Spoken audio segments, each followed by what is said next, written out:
This is They Reminisce Over You. I'm Miguel. And I'm Christina. We wanted to take a minute to make a small request of all our listeners. If you're listening to us on Apple Podcasts, Spotify, Good Pods, or Podchaser, leave us a 5-star rating. You can also leave a review as well on Apple, Good Pods, and Podchaser. Ratings and reviews will help us with discoverability, and we want to get this out to as many like-minded folks as we can. We want to get on the first page of these podcast apps. And to move up on the charts as well. So help us get the word out. Make sure to follow and interact with us on social media. We're at Troy Podcast on the gram and the Berg. Also, check out our website, troypodcast.com. It's where we post links to a lot of the things that we mentioned in the show, as well as transcripts and themed playlists that supplement our episodes and more. Thank you again for your support. You ready to get into the show? Let's do it.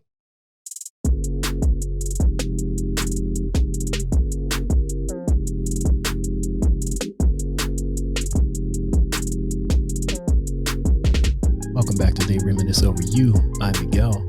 And I'm Christina. And today we're going to talk about the best-selling girl group of all time. And they ain't no silly hoes. They are not silly hoes. And if you haven't figured that out, we're talking about TLC. Yes, T-Boz, Left Eye, and Chili. I should have played an air horn right there. But we're going to stick with yours. You want to just get right into it? Let's do it. So let's just start at the beginning. Okay.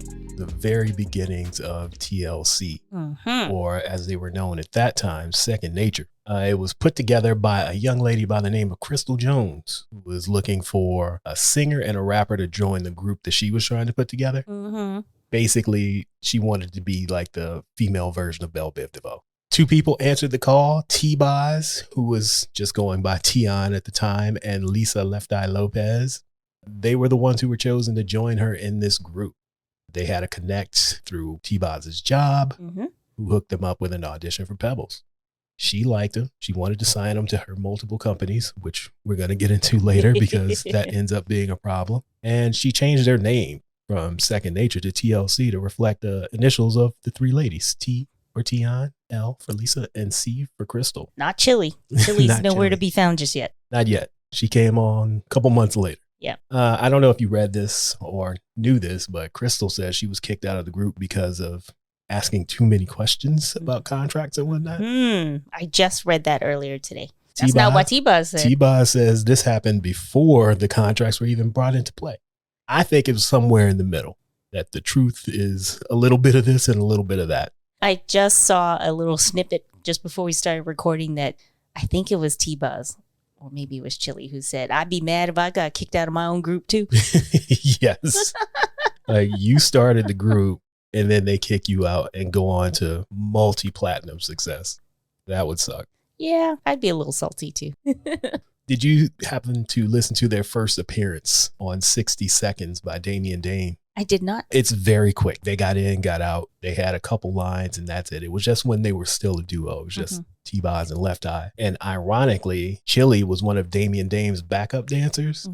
And that's how they ended up finding her and bringing her in. Okay. But my question is, what was she doing as a backup dancer around LaFace and nobody knew she could sing? That just seems like a waste to me. Maybe she was pursuing dance at the time and I don't know. I don't know. I just think it's funny that she was there, right? And it took them 2 months to find her. I don't know.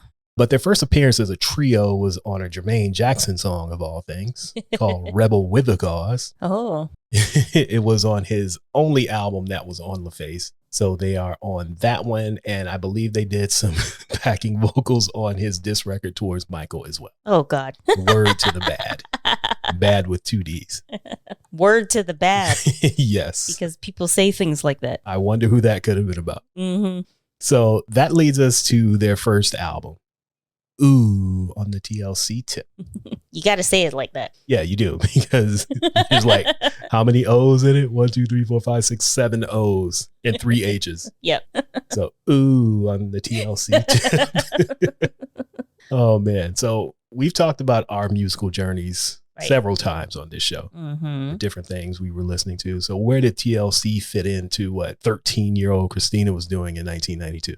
Well, this fit right in because of, I think, was this around Belle Biv DeVoe had already been out. Yeah. Yeah. Because as you were saying in the intro, I was thinking about this, and one of the questions you posed to me in preparation for this was, how did TLC influence girl groups that came after them? And I was thinking about girl groups in general. I'm like, they're not even really like girl groups. I'm like, they actually kind of remind me more of like a Belle Biv DeVoe. Right. So come to find out, that was kind of the point. Yes. That's what they were going for. Yeah. So I guess it worked because... Consider it a success. Yeah. So, I mean, I was already listening to Belle Biv DeVoe and just, I don't know, whatever else was around the time, it fit right in. Even though they were young adults, they were fun, they were colorful, they were cool, they were confident. So it's things that a 13-year-old me would like as well. I used to wear my hair in a bun like Left Eye all the time too. And of course. Of course, all the bright clothes and whatnot. It fit right in with everything else. For me, I actually thought they were the same age as me because I was 17 at the time. Yeah. So I just thought they were some sassy ass high school students, those fast ass girls that my grandmama was talking about. I could see that. To tell you the truth, I'm not sure if I realized they were adults. I think I knew they were at least older than me, but I don't remember if I thought they were maybe older teenagers. I just thought they were high school students, and realizing later that they were just small women because they're like 5-6 years older than me. The original 3LW? Exactly. So I didn't even realize until probably like TV interview or a magazine interview. It was like, wait a minute, they're this old? I had no idea. Well, considering they made safe sex a part of their image with wearing condoms on their clothes, I would hope that they were at least adults. Yeah. But when you're a kid, you don't really think about that kind of stuff. Like I said, I was 16, 17 at the time. So they looked like high school girls. Right. I just thought they were progressive. Yes. They were You're like, teenagers have sex. So. Yeah, I was all for it. Like, wait a minute. They're out here doing songs about sex. And fast ass girls. They're these fast ass high school girls. This is right up my alley. This is playing into everything that I wanted high school to be, not realizing that it wasn't high school and they were probably college age. Oh, well. The appeal was still there. It was. Well, I mean, they had a lot of young fans. I'm sure they had fans their age too. But I was just watching clips of one of their performances. Left Eye's doing her part on Ain't Too Proud to Beg about the hard, how does the line go? 3 inches or a yard, rock hard if it's sagging. Yes. And there's just all these kids singing along and she's all, hey, who ain't too proud to beg? And I'm like, wow. I mean, if I was there, I would have been chanting Ain't Too Proud to Beg too. Of course. Again, as a teenager, like, you don't think about these kinds of things. You're just like, I'm grown. Yeah, pretty much. I don't know exactly what she means by Ain't Too Proud to Beg, but I can sing along. Oh, man. Yeah, the first album, it was really big. It was surprisingly big compared to other groups that were out at the time. There was no like slow build with TLC. Like, right. They came out of the gate making hits. Yes. Ain't Too Proud to Beg. It's all over TV. It's all over BET and MTV and whatnot. It's all over the radio. What were your thoughts on the first song? I mean, I loved it right away. Like I said, they were different from girl groups in general. Right. Because they had 2 lead singers and a rapper. Like, you don't usually see a lineup like that. Yeah. Usually it's like a lead singer and the other 2 kind of harmonize with them. Right.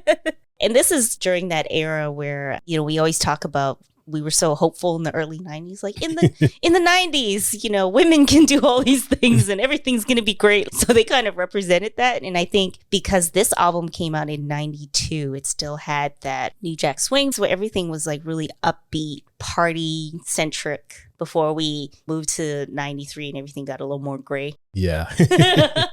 We traded in our cross colors for like plaid and combat boots. Even though they were wearing the Doc Martens on this too. They were, but they were pairing it with like yellow jeans. And red and gold hats. Yeah, so I think for me at that age, it fit right into that entryway of getting into more R&B and hip hop and stuff. Because even though they sang about adult things, there's still a lot of appeal for a younger person. Yeah, it just seemed fun. Yes, overall, they were fun. Yeah, and I was listening to it the other day for the first time in who knows how long. And a lot of it doesn't hold up because it is very New Jack Swing heavy, but the singles are still surprisingly good. Yeah. Like, I'm sure you could throw these on at a party or at a club and they would still go off. You put them in an old school set with What About Your Friends and it's still going to pop. For me, Baby, Baby, Baby, well, my favorite song off the album, and that still holds up for me. That was their first #1 single. Mm. I Took Your Shine, digging into the Billboard stuff. That's okay. That's okay. Ain't Too Proud to Beg was #2, and Baby, Baby, Baby went to #1. I'm actually surprised that Ain't Too Proud to Beg went that high. Yeah, right out of the gate, they went to #2. Hey, I'm looking at the Billboard Hot 100, and it says Ain't Too Proud to Beg peaked at 6. Where am I? Now, are you looking at Hot 100, or are you looking at another chart? Oh, no, I got them mixed up. Okay. It was #6, but it's still top 10. It's still good. For your debut single. And it's a New Jack swingy sound from 3 girls. Exactly. That's still pretty good for a new act. Exactly. Yeah, and then Baby, Baby, Baby peaked at 2 on the Hot 100. And then What About Your Friends? I think that held up pretty good. Yeah. I think of the 3, Ain't Too Proud to Beg might be the most dated. Easily. So the album, like I mentioned, was pretty successful. Mm-hmm. They sold like 4 million copies. I believe today it stands at about 6 million sold. All right. Things are going well for them professionally. They got all these hit singles. Mm-hmm. And then Lisa burns down Andre Rison's house. She does. That was the first glimpse into how erratic she could possibly be. Because at this point, we really didn't know much about them personally. I don't even remember it that way. Like, I remember it, but when I ended up watching her documentary. And when they said, and then they came back and recorded CrazySexyCool, I was like, wait a minute. This happened before? Like, I remembered it happening after. Nope. Just because I think my memory of it happening after was because I was like, they were superstars by that time. But I guess I didn't realize how big they were after the first album already. Yeah, they were huge then. And she burned his house down. It was an accident. It was an accident. The fire wasn't, but the burning the house down was. The fire was intentional. And she just didn't think it would spread. Yeah, apparently the story goes that she set something else on fire in that same bathtub previously. Okay. She burned up some teddy bears and some other stuff that he gave her. But he ended up switching the tub out because it was damaged. It was a marble tub. Oh. He switched it with a fiberglass tub. So this time the shit went up in flames. Yeah. And I can imagine her standing there. Like, I've done this shit before. Like, this didn't happen the last time. And like, oh shit, what am I going to do now? Yeah. And it was bad. Yeah. Like, the entire top floor just gone. Oh man. I don't mean to laugh because apparently they had a tumultuous relationship and some of this stuff was warranted. Mm-hmm. But her thinking that she could burn his stuff a second time is pretty fucking funny. She's like, I did this before. In the documentary, she talks about it. And she's just basically explaining what led her to that breaking point. Like you said, they had a tumultuous relationship. She decided she was going to go out with her girlfriends and stay out late just to piss him off because she said he was very protective of her and wanted her to stay home and blah, blah, blah. And she came home at 5 a.m. and he wasn't home yet. So now she's mad because like the whole point of me staying out late was to piss him off and he ain't even here. And then he pulls up like 5 minutes after and she's still in the driveway and they start arguing, fighting. The fight moves into the house. And then she says she went to the closet and just saw all these new shoes that he had bought. I don't see one size 4 in here. He didn't do nothing for me. Not even buy me some tennis shoes. That was her breaking point. Right. So she grabbed the shoes and burned them. So I don't think in her mind, even though she had burned something there before, I don't think she was fully aware of like, I'm just going to burn a little pair of shoes and it'll be cool. So leading into the CrazySexyCool album, because of her legal issues and being sentenced to like jail time and court ordered rehab. Oh, she only got probation. She did have to serve some time in rehab. Oh, yeah. She had to serve in rehab. Yeah. So she really wasn't around to record as much on this album. So that's why she's not on as many of the songs as she was on the first one. But that didn't stop them from making more hits. Not at all. They continued the train and got even bigger and possibly being like one of the biggest acts in the world with that second album. Yeah, because I saw the stats that they're like the biggest selling girl group, but I'm not sure if it's like American girl group or it's global R&B or whatever. Oh, just all time. Okay. They are at the top of that list. Wasn't sure if there was any asterisk next to it. Nope. All right. I'm going to say that was thanks to Waterfalls. It was, but Creep also went to number 1 on the Billboard chart as well. True. And Red Light Special was like top 3. Mm-hmm. Digging on You was top 4 or 5 as well. So they still had hits even outside of Waterfalls. I think that's just the one that kind of sticks. Yeah, that's by far their biggest record. Yeah. For me, it has gone into the "this is how we do it" category. It's not that bad. I can't hear it anymore. I can't do it. I'm not a huge fan of it either, but I'm not going to turn it off if it comes on. I probably would if I could. Which is not to say that it's a bad song. It's just, it's one of those that just became this thing. But Creep is my shit. Yeah. Creep with those silk pajamas in the video. Well, just like I mentioned in our Where My Girl Is At episode, that's the video where Chili hit that mean ass backspin. Yes, that you love so much. Because it's great. Yeah. And Red Light Special and Let's Do It Again. I like when Chili gets a chance to flex her singing chops a little bit more. Yeah. Like, I think the album held up pretty good. Yeah, it's significantly better than the first album. And it still sounds good because, like I said, I listened to it a couple days ago as well. And it's still pretty fucking good. And they got a Andre 3000 verse on there, so that doesn't hurt. Yep, you got Fife opening the album. Yes. Well, they had to fill some space with Left Eye not being around. So let's bring in a couple other rappers. Yeah, let's bring in some ringers to fill in the gaps. And have Diddy come in and do some skits. Right. I was watching an interview with Dallas Austin on Questlove Supreme, and he was just talking about the making of that album. And because the first one blew up so much, that's when everybody at the label decided they wanted to get in on it. Okay. He's like, they were pretty much left to their own devices on the first album. Right. This go around is when LA and Babyface are like, okay, we got to have this song placed here and this producer doing this and this guy doing that. And he's like, just let us do what we do. But eventually they ended up like working it out where he became like the main producer and oversaw the entire project. But they still had the outside producers like Diddy and Organized Noise and Chucky Thompson and whatnot. But it was still a Dallas Austin project, Dallas Austin TLC project. I felt that they were really big after the first album, but this is where they became global stars. Yeah, and even in the documentary, Lisa, aka Left Eye, said herself, she was like, well, since the whole burning the house down stuff became such a big story, she was like, let's just go with it. And they would use that as part of their promo. Like, I remember that vibe cover with them in fireman suits. Yeah.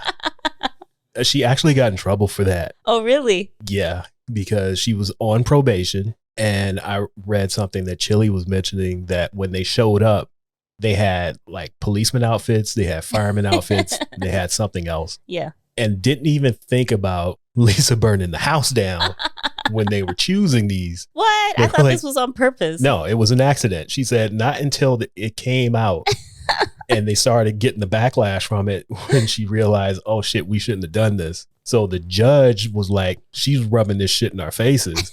And I think she ended up getting more time added to her probation because of it. Because they're like, you're not taking this seriously. You just burned this man's house down. And here you are doing a magazine cover wearing a fireman's outfit. Oh, man. I thought that was on purpose. No, it was an accident. It was a happy accident, but an accident nonetheless. I was like, Left Eye is wild. Exactly. And this kind of plays into the myth of Left Eye. Right. Like, of course he would burn this man's house down and then wear a fireman's suit on a magazine cover. Oh, man. So what did you think about them at this point? Had you become a bigger fan or was it still pretty consistent? I think I became a bigger fan. I think it's one of those things where, like with Aaliyah and Monica, where there were artists that came out that felt kind of sort of the same age as me. It's like you feel like you grow with them. Right. And so with this album, it's definitely more mature than the previous one. And I think that I grew with it too. They were still fun, but this album just sounds better. Yeah. Like this one's more musical. I don't know. It's elevated. It's elevated, yes. So I would say I prefer this album over the first one. And I think this one also stands the test of time a little bit better. Also, 94 was what a time, right? Fife was on it, Andre 3000 was on it, Diddy's on it. So you have the usual suspects like the Dallas Austin produced tracks, but then you have just all these other artists and producers and whatnot that was doing stuff at the time too. So it's kind of like all your faves are together. I need to go back and listen to Waterfalls because apparently CeeLo is on the background vocals as well. What?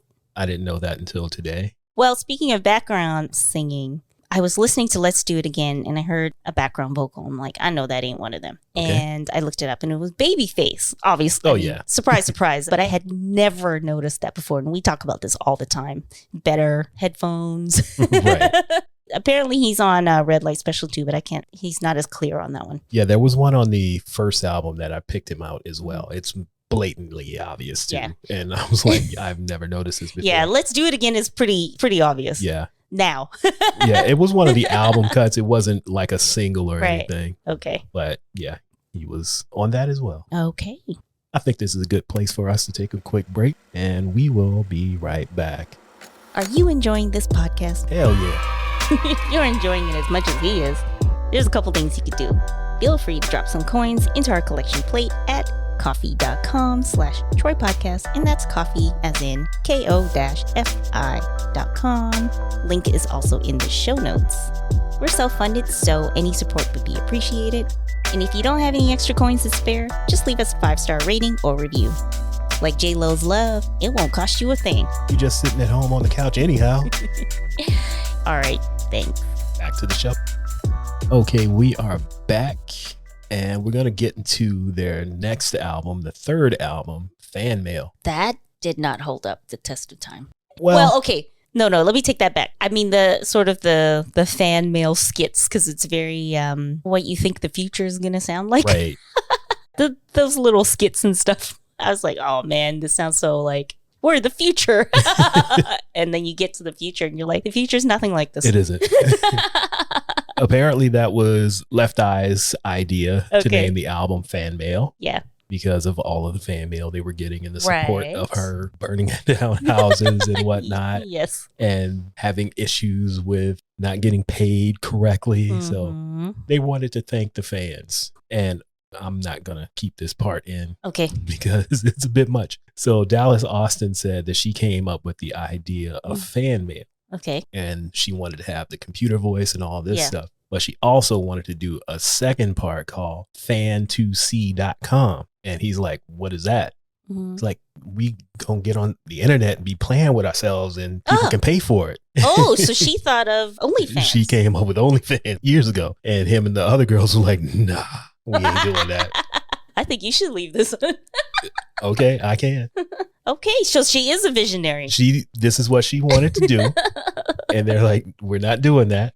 So he said this is when she quit the group a second time. Oh, God. So that's why there is that computer generated voice throughout the album, because he had to replace her. Oh. So, and I didn't even notice this until today on Silly Ho. That's not her rapping. I thought it was her voice chopped up that way. Right. He said that he had to make that rap himself with the computer, just using one word at a time, because she had quote unquote quit the group. Right. Damn. In protest of not being able to do fan2c.com. I really wish I could have been a friend of Lisa Left Eye Lopez, because she sounds like a handful, yet fun as hell.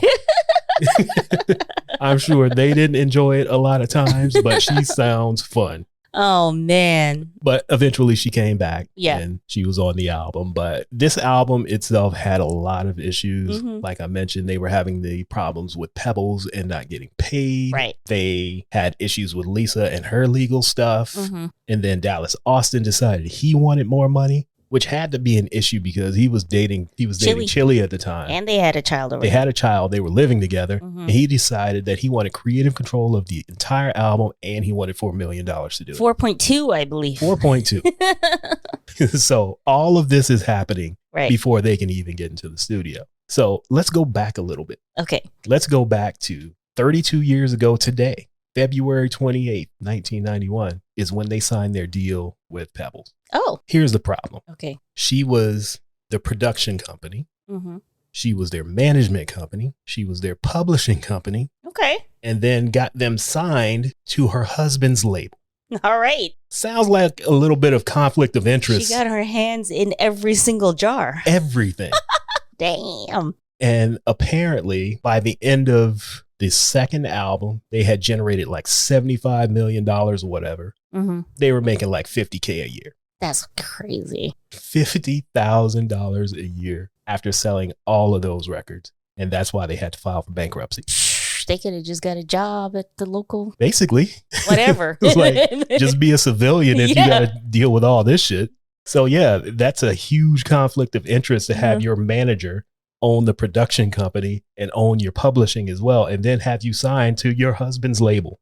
So it took them like 2 years to work all of this stuff out. They had to pay her $3 million to leave her management company. Right. And then another $2 million for the name TLC. Right. They ended up getting an advance from LaFace for $10 million, but if you got to pay her $5 million just to get your shit together, that's leaving $5 million for them to split 3 ways. Right. And tax and taxes. All that stuff. So they got a little bit of money out of the deal, more than they were getting before, but still, that's a shitty situation to be in. I saw an interview where they said that they held Clive Davis hostage because Pebbles wouldn't tell them where the money was going. Oh, man. So they were like, we're going to the chief. We're going straight to the top to find out where our money is.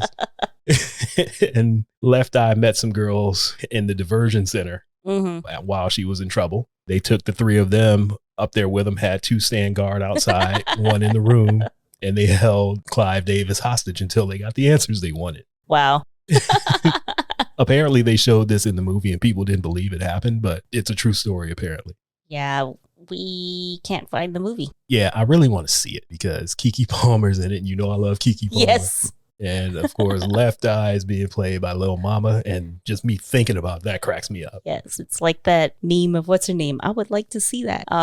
What's her name? I just forgot. Monique. Yes, Monique. Yes, I would like to see it. So basically, Candy and Tiny probably made more money off No Scrubs than they made off of their career. I'm sure. I'm sure they did. Since they got paid twice when old Redhead had to pay them for that too. So mentioning No Scrubs, that's another one that went number 1. Unpretty ended up going number 1 as well. But I found a few songs that were offered to them for the album that they turned down that ended up being hits for other people. Okay. Check this one out. Where My Girls At? They turned that down. I could have seen them singing that. Heartbreak Hotel by Whitney Houston.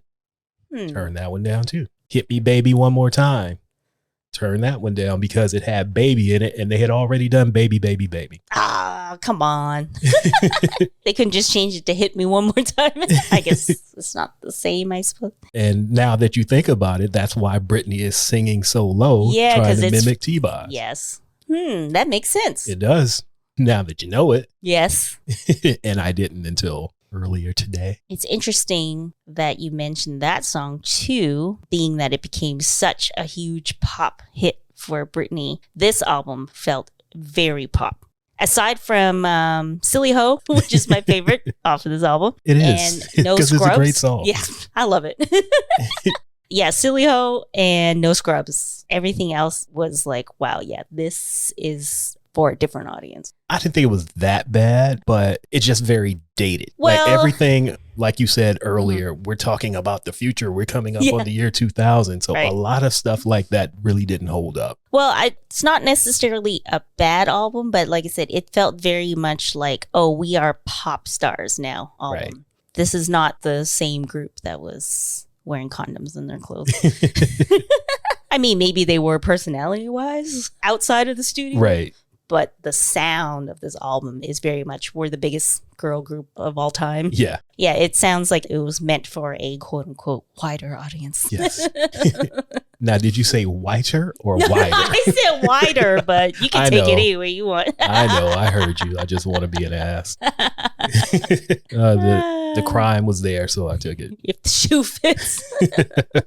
Well, this album also birthed one of my favorite songs of all time. After No Scrubs came out, you had No Pigeons by the Sporty Thieves, which is one of my favorite songs. No Pigeons sounds like sour grapes, though. Even though I like the song because I think it's hilarious and it's catchy. You ain't getting nada. No, see, that's the wrong song. That's Cheapskate. Cheapskate, yes, I forgot. And then they was like, oh, well, since we're the king of the dusty men. So yeah, no pigeons is much better. Nah, Old boy I think crooning with his Timbs on. I think Cheapskate was catchier. But see, they shouldn't have done that though, because then they end up, no pun intended, pigeonholing themselves. They did. They did. And like I said, it just sounds like Hit Dogs Holler. Hey, it was funny. I liked it. It was funny though, which started what would have been a Twitter war if we had Twitter at the time. Yeah, exactly. So before we move on to the next album, 3D, I wanted to mention some more Lisa Left Eye Lopez antics. Okay. So after not being, used as well as she thought she should have on this album and the one before it, she decided that she was going to put an ad in a magazine. Okay. And challenge T-Boz and Chili and Dallas Austin. And I'm going to read it to you. Okay. This is what she had printed. I can't even get it out because she calling them both player haters.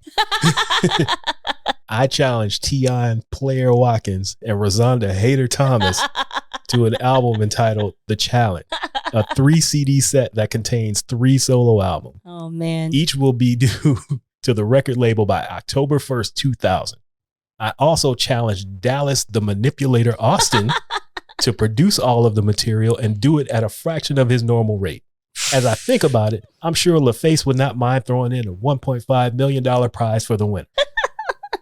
How can you not love that? I don't understand how I don't know or I don't remember any of this. Oh, yeah. They were going back and forth in magazines, newspapers, TV interviews. I don't know. You know what? I think I had just started school. Okay. Because this is like 2000, 2001, right? Right. So this is after FanMail. No, this is before and during. I don't know. I don't know how I missed all this. Yeah, apparently she stopped showing up for events and acting out on stage, going full Kanye a little bit. And they're like, yeah, that's Lisa being Lisa, basically. Right. In the documentary, she talked about how she was supposed to go to one of these promo events and she decided to go to the Honduras again. Yeah. She loved going, and her then boyfriend were playing Tarzan and Jane in the rainforest, and there's video footage of it. And I was like, what? And that people had thought that she'd gone missing and she was spotted like all over the world. And I was like, I don't remember any of this. I do. I remember. And like I said, it's probably hell for them. Yeah. But on the outside looking in, I'm like, she is hilarious. This is amazing. Player Watkins and Hater Thomas. That's great. Yeah, I missed out on all of this. And then like she comes back like, hey, I brought cookies. Yeah, I'm back. Let's record this album. Let's be friends again. Let's move on to the next album, 3D. Like you mentioned, one of her trips to the Honduras.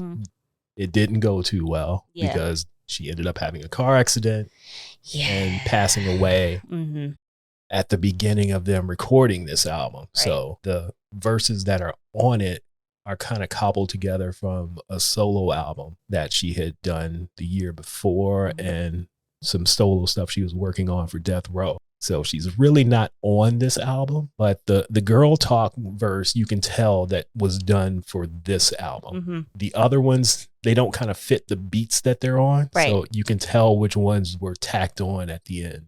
I actually never heard this album. I think I at least heard Girl Talk. I believe that was like their lead single, right? I don't know. I believe it was the first single. Yeah, it sounds familiar, but more so the title than the actual song sounds familiar, because I was like, Girl Talk. I'm pretty sure I've heard that. And then I listened to it. I was like, maybe? I don't know. But yeah, I don't know this album at all. I thought I didn't until I started listening to it. And there was a song produced by the Neptunes on it. And I was like, you know what? I know this song. And not only do I know it, I know like all the words to it. Oh. And it wasn't a single. Okay. It was In Your Arms Tonight. Because I'm sitting here listening to it and I'm like, I'm getting to points in the song before they even sing it. Right. And it's like peak Neptunes too. Right. So I definitely knew this album, but I guess I just forgot it and pushed it out of my mind or something. I don't know. Maybe you just heard that song on some mixtape or something. Because why would you know this one song so well? I can't figure that out. I'm trying to figure it out. And it's not even a single. It's not a single. So that's why I figure I had to have had the album at some point, because I know that song well. Yeah, that's weird that you happen to know this album track really well. Just one. I do. And it's probably my favorite TLC song, thinking back on it. Like ever? Ever. What? Yeah. Okay, I'm going to have to pull this up. Because I love the Neptunes. And like I said, it was peak Neptunes. This is when they were at their height. So I'll go back and check it out. All right. So the last album that they did came out 5 years ago. And it's just called TLC. That one I definitely hadn't heard before until earlier today. Same. What were your thoughts on it? I mean, I don't even recognize it as TLC, honestly. Like, T-Boz has such a distinct voice that even in this album, I don't know if it was the way it was mixed or the way she decided to sing. But, like, if I just heard this song playing, I wouldn't have been like, is that TLC? I would just thought it was somebody singing. Yeah. There are a couple songs on it that I'd say two of them, two, maybe three that kind of sound like the TLC that we know. But it kind of falls into what we mentioned about other acts that have taken a few years off and they come back after 10 years or so and it's not the same. Yeah, it's not the same, which isn't necessarily a bad thing, but I don't know if maybe it's the time away that makes the change feel abrupt because you expect, I mean, it's not unusual for artists to change over years as they grow and maybe they have like new musical influences or whatnot. But it was just like you're gone for a long time and you come back and it's completely different. Yeah. I think it would have been different if they had been consistently making music and kind of transitioned into this over time. But to be gone and then come back. Right. And it's completely different outside of a couple songs. It was a bit much for me. Yeah. It wasn't bad, but it wasn't what I expected from TLC. Right. Like if some other unnamed act had put this album out, I'd have been like, you know what, this is cool. Maybe, like you were saying, if you had told me it was somebody else, I might give it a chance. But I was listening to this, I'm like, this is TLC? Exactly. Check the label. So we don't have much to say about that album. So I will ask you this, though, like you kind of mentioned earlier. What do you think their influence was on other acts that came out in the 90s, early 2000s that kind of followed them? Your SWV, Totals, and Black, and 702s. When I think of these other girl groups, like I was saying, just because of their makeup, I don't think I see a direct influence just because girl groups generally aren't formed this way. Like I said, you got two lead singers and a rapper. Right. I'm sure that these acts that followed them were influenced by them or, you know, listened to them and stuff. So I feel like the influence was more of like maybe helping to open doors for more girl groups rather than direct musical influence. The closest obviously would be Black, but I mean, that's because they were a total clone made by Left Eye. So that was their intent. Yeah, but I feel like their influence was more of just the existence of them. Yeah. Just being out there selling these records and making this music and, you know, being the 90s strong women. Yeah. So with that said, are they the greatest girl group ever? And where do you rank them all time? I personally, for me, and I'm going to say for the 90s, for me, I would pick SWV over them. Okay. I think maybe for me, SWV had just kind of stood the test of time a little bit better, or I'm not even sure what it is. Or maybe it was just that turn after them having such big success that their music became more pop. My interest just sort of waned, although I do recognize that they were just huge, whereas SWV was always SWV. Okay. So for me personally, I would pick SWV as the best girl group of the 90s. Yeah. So I'm going to say that SWV being the greatest girl group is a hot take. Of the 90s. But still. Who else? I have nothing. I'm not jumping into this. I am not jumping into okay, this. So some people might say Escape. Some people might say TLC. Jade had a couple songs, but I don't think anybody's going to go to, well, you know, everyone has their fans. 702 had their hits too, but they weren't as big as these other ones. Destiny's Child, I mean, technically they came out in the 90s, but I think of Destiny's Child as a 2000s group. Like their first album squeaked in near the end of the 90s, but I consider them a 2000s group. But see, that wasn't the question. Are they the greatest girl group ever? Not just the 90s. Yeah. Ever. I don't know. I can't make that. Okay, you're saying that me saying SWV of the 90s is a hot take, and now you want me to say, whether TLC is the best girl group of all time? That was the original question. You decided to narrow it down to the 90s. And I asked, are they the greatest girl group ever? And you came out with the Flamin' Hot Cheetos and said that it was SWV. And For me. I understand. I don't know. All right. I just wanted to ask. I'm going to say they're up there. Okay. It's too hard to say best. And then you say best of all time, too? Yep. That's too hard. I'll allow it. Just trying to put you on the spot. That's all. That's asking too much. That's your opinion, and you're entitled to it. I'm not here to argue with it. So, with that said. Oh, aren't you going to answer the question? No. Why? Because I don't want to. That ain't right. Go, Jason Waterfalls. Fine. I will say that they are the greatest girl group ever. Okay. And I'm putting that up against Destiny's Child. I'm putting that up against the Supremes. All of it. From 1940s through today. I'm going to say that TLC is the greatest girl group of all time. All right. Nobody hit those heights that they did. I actually thought that Destiny's Child, they got close, didn't they? They were close, but solo Beyonce is like bigger than TLC. But I don't think that Destiny's Child, as when they were 4 or 3, got to those heights. I thought they did with all that Survivor stuff. Yeah, they were big, but I don't think they hit the highs. They didn't hit TLC. The Waterfalls, Creep. Yeah, they probably had stuff on the level of Creep and whatnot, but Waterfalls was something. And No Scrubs. That was just something completely different. Yeah. Waterfalls is one of the biggest songs ever. Yeah. Very few people have hit those heights. Right. So that's what I'm going with. All right. You got anything else you want to add before we tap out? Whenever you ask me that question, I feel like I have to have something. You don't have to. But I never have anything. You don't. So maybe you should stop asking me. Maybe I will. I'll just interrupt you. Wait. I got one more thing. If I ever have anything.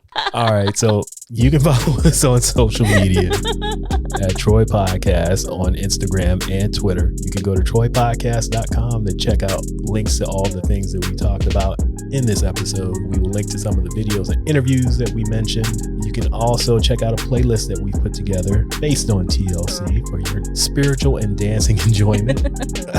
And yeah, I think that's enough. We can just go ahead and tap out. They're probably not even listening anymore. Yeah, nobody's here. I've checked out.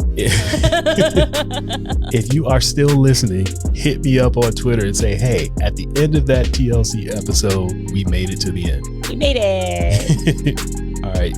We will talk to you guys again in 2 weeks.